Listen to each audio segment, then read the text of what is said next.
जैसे आस पड़ोस में है तो बड़ी सुविधा है, यहां कोई किसी से मतलब नहीं रखता, बगल वाला कौन है ना, किसी से मतलब, ये बढ़िया है, ज्यादातर गांव में होता है। अपने यहाँ ये अच्छा है कि जैसे आप अपने कमरे में गए, किसी से कोई मतलब नहीं है, वैसे ऐसा ही जीवन रखना चाहिए। अड़ोस पर ये ज्यादा जो व्यवहार मित्रता बढ़ाने वाला विषय, ये धाम में नहीं है, वृंदावन में ऐसा नहीं व्यवहार रखना चाहिए। आपके पड़ोस में कौन रख रहा है आपका परिचय नहीं होना चाहिए, कौन कौन रह रहा है आपकी जानकारी नहीं होनी चाहिए। नजर नीची की, अपने कुटिया में गए, अपने ठाकुर जी से मतलब, अपने भजन से मतलब, ना पड़ोसी को कुछ देना चाहिए ना लेना चाहिए। बात समझ लेना कि जैसे आज उत्सव है उनको हम बुलाते हैं, वो हमारे यहाँ, ये व्यवहार यहाँ नहीं है। बनवासी हो, ठाकुर का भोग लगाया, और अगर आपको बांटना है तो बाहर निकलो, आधा किलोमीटर दूर ऐसी जगह बांटो जो तुम्हें राधे श्याम दोबारा ना बोले, फिर वो तुम्हें बुलाएगा, फिर तो वो बैठेगा, फिर प्रपंच की बातें होंगी, निंदा स्तुति की होंगी, फिर बड़ी संगोष्ठी होती है, पता चलता है। क्या फायदा ऐसे जीवन से। आप वनवासी हो, समय एकांत में दीजिए, अपनी कुटिया में बैठिए, नाम जप कीजिए, निकलिए, सत्संग सुनिए, ठाकुर दर्शन कीजिए, परिक्रमा कीजिए, फिर अपनी कुटिया में। ज्यादा व्यवहार में नहीं उतरना चाहिए, ये वनवास है, वृंदावनवास। सत्संग का सेवन, रजोगुण तमोगुण का त्याग, तो दुष्संग से आप बच जाएंगे। दुष्संग से बचने का मतलब है काम क्रोध मोह स्मृति भ्रंश बुद्धिनाश सर्वनाश कारणत्वात्। देवर्षि नारद जी कहते हैं, अगर दुष्संग का त्याग हो गया तो आप काम का, क्रोध का, मोह का, जो हमारी भगवत स्मृति का नाश कर देते हैं, जो हमारी बुद्धि का नाश कर देते हैं, जो हमारे सर्वनाश करने वाले हैं, इनका त्याग कर पाएंगे। कुसंग अगर हो गया तो इनका त्याग नहीं हो सकता, बहुत कठिन हो जाता है। भगवत संबंधी तत्वबोध होना या भगवत रहस्य लीला में प्रवेश पाना, जो अपनी इंद्रियों को भोगों में तृप्ति कराने की कोशिश कर रहे हैं, उनका चिंतन भोगों का ही होगा, तो कैसे तत्वबोध होगा, कैसे लीला में प्रवेश होगा। बस ध्यान देना है, कैसे हो पाएगा। क्योंकि जिस चित्त वृत्ति से भगवदाकार हमें वृत्ति करनी थी, वो तो हमने भोगों के चिंतन में लगा दी, भोग क्रियाओं में लगा दी। एक स्थिति होती है, जब आपकी चित्त वृत्ति भगवदाकार हो गई है, तो व्यवहार में रहते हुए भी विषयान ग्रहणंत मुंचंत वा, खान पान उठना बैठना है, सब बाहरी क्रियाएं हो रही हैं, अंतर से वो अपने आराध्य देव में सदैव स्थित रहता है। उसका परिचय आपको जब ऐसे महापुरुष का सानिध्य मिलेगा, तो आप विषय सेवन करते हुए भी निर्विषय रहेंगे। आपके अंदर विषयों की प्रियता नहीं रह जाएगी, आपके अंदर एक प्रबल वैराग्य, ऐसी धारणा बन जाएगी, कुछ नहीं, कोई भी तुम्हें प्रभावित नहीं कर सकता। यद्यपि खान पान हर्ष आदि की सब व्यवहारिक वृत्तियां हैं, पर उस महापुरुष का प्रभाव ऐसा होगा कि आपका हृदय निर्विकार हो जाएगा। और बहुत ही त्याग की सब बातें की जा रही, लेकिन हृदय भी सही है, तो संग से विषय रंग बढ़ जाएगा।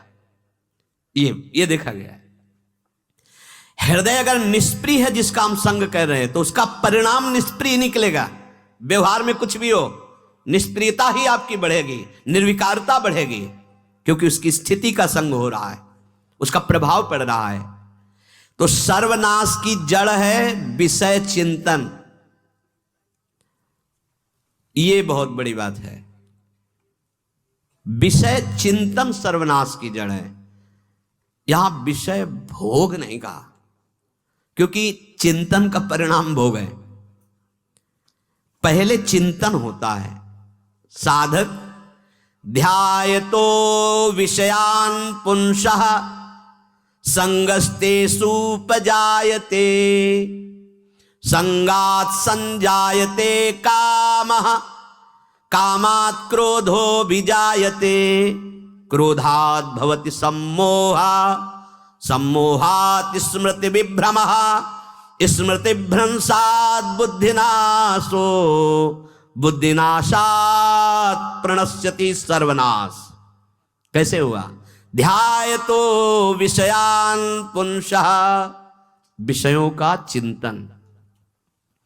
इसीलिए अनन्यश्चिन्तयन्तु माम, भगवान आदेश करते हैं, विषय चिंतन न होने पावे। बिना चिंतन किए आपको कोई भी सुख नहीं मिल सकता। आप देख लीजिए, जगत के किसी भी भोग का सुख नहीं मिल सकता। चिंतन से ही आपको सुख की अनुभूति हो रही है। अगर आप चिंतन ना करें तो आपको कोई सुख नहीं मिलता। आप चिंतन उसका घसीट लिया गया, अगर सुख होता तो भोग में मिल जाता, नहीं मिला। क्यों? कि बोले चिंतन नहीं। किसी को किसी गाढ़ विषय के चिंतन में फंसा दे, फिर उसके सामने भोजन रखे, खीर में नमक डाल दे, सब्जी में चीनी डाल दे और गाढ़ विषय में फंसा दे। तुम्हारा लड़का जो अकेला था वो ऐसा ऐसा दुर्घटना हो गई, वो अस्पताल में, अब जल्दी से भोजन पाओ और निर्णय बताओ। वो बिल्कुल नहीं बता पाएगा कि खीर में नमक था, सब्जी में चीनी थी। उसका चिंतन वहां फंस गया। अगर ऐसे चिंतन हमारा प्रियाजू में फंस जाए तो संसार के सब क्रियाएं होते हुए भी वो परमहंस है, वो विदेह है। चिंतन, हम लोग चिंतन में चूक कर देते हैं तो फिर क्रियाओं में हमको बंधना पड़ता है। नहीं, सच्ची माने कोई भी क्रिया उसे बांध नहीं सकती। तो क्या जिनका भगवत चिंतन होता है वो असत क्रियाएं भी करते हैं क्या? तो बोले जब चिंतन ही नहीं तो असत क्रियाएं कैसे हो सकती है? पहले क्रिया के असत चिंतन होता है। आप देखना, कोई भी कार्य पहले चिंतन होता है। इसीलिए यहां कह रहे हैं ध्यायतो विषयान पुंसा संगस्तेषु उपजायते। पहले, सबसे पहले विषय का चिंतन होता है। अगर विषय का चिंतन ना होने पावे तो आपको कोई फंसा ही नहीं सकता भोग, कोई भी भोग नहीं फंसा सकता। जहां विषयों का चिंतन हुआ तो संग की प्राप्ति, विषय भोग की प्रबल इच्छा, प्रबल आसक्ति, और वो जो चिंतन हुआ था वही आपको सुख दे रहा है। वही, वहां सुख नहीं है, आपके चिंतन का वहां सुख। जैसा चिंतन, अगर आपका चिंतन विक्षिप्त कर दिया जाए, एकाग्र ना होने पाओ तो किसी में आपको सुख नहीं मिलेगा, पक्का। अगर वही चिंतन सावई मना कृष्ण पदार विंदे हो तो कोई सुख है। गोपी जनों के पति भी हैं, पुत्र भी हैं, पूरे परिवार की सेवा करते हैं और बड़े बड़े परमहंस उनकी चरण रज वंदना करते हैं। क्यों? क्योंकि उनका चिंतन भगवान का हो रहा है। एक भी वृत्ति शरीर चिंतन में नहीं, बलिहारी है। मुरारी पादार्पित चित्त वृत्ति।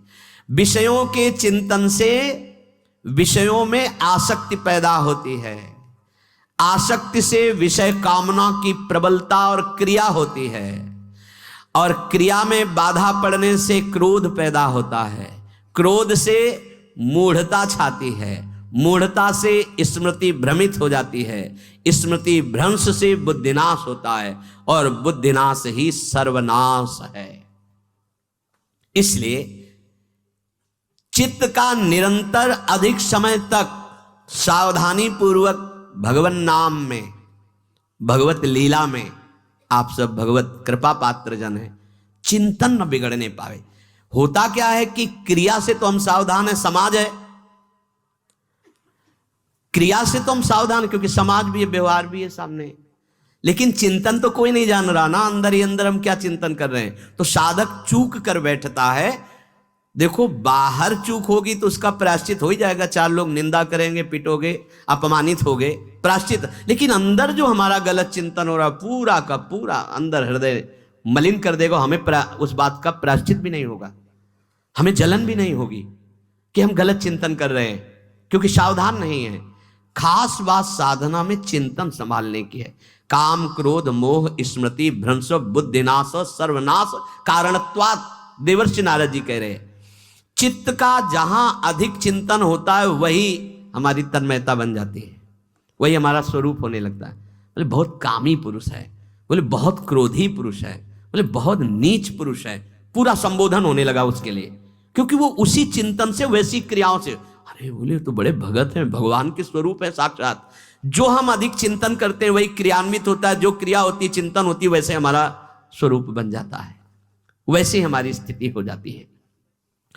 सांसारिक विषयों और विषयी पुरुषों का शरीर संग, वाणी संग, मन के द्वारा संग, ये आपके अंदर विषय चिंतन बढ़ा देगा, विषय क्रियाओं में लगा देगा। इसलिए बहुत सावधान। विषय में कोई ताकत नहीं है, विषयासक्ति दुर्गति कर देती है। एक बार देवर्षि नारद जी जनक जी से कहा कि आप विदेह राज कैसे हैं? पत्नी भी है, परिवार भी है, सब वैभव भी है, वो आप एक राजा होते हुए विदेह राज। उनका आज विश्राम कीजिए, कल सुबह चर्चा करेंगे। तो रात्रि में अपने शयन गृह में देवर्षि नारद जी को शयन कराया और अपनी अर्धांगिनी से कहा कि आप जाकर शयन कीजिए देवर्षि नारद जी के साथ, जो आज्ञा। अब वहां देवर्षि नारद जी के समीप जब नारद जी ने देखा कोई स्त्री, तो शकिल गए और शकिल गए। अब वो तो आज्ञा जैसी हुई थी, जब दीवाल मिली तो दीवाल की तरफ मुंह करके लेटे रहे। अर्धरात्रि में उठी और चले गए। देवर्षि नारद जी सुबह गए और कहा कि ये क्या मजाक था आपका? यदि आपको ऐसा ही व्यवहार करना था तो आप हमसे कह देते, तो हम बाहर जाकर शयन करते। आपने ऐसा क्यों किया? क्या हुआ महाराज? जब हम वहां शयन कर रहे थे, कुछ रात्रि व्यतीत होने पर आपकी अर्धांगिनी आई और लेट गई सैया पे। उनको पता नहीं कि एक देव ऋषि के साथ ऐसा व्यवहार नहीं कर। फिर क्या हुआ महाराज? फिर हम और शिकलते गए, फिर दीवाल मिली तो उधर मुंह करके फिर सो गए। तो तुमने स्त्री को दीवाल नहीं समझा, दीवाल को दीवाल समझा। यही आप में और हम में फर्क है। आपके लिए जैसे दीवाल निश्चिंतता का कारण है, ऐसे ही हमारे लिए स्त्री होते हुए भी वो दीवाल की तरह ही है, किंचन मात्र विकार उत्पन्न नहीं कर सकती। यही अंतर है। इसी बात से हमको विदेह राज कहते हैं।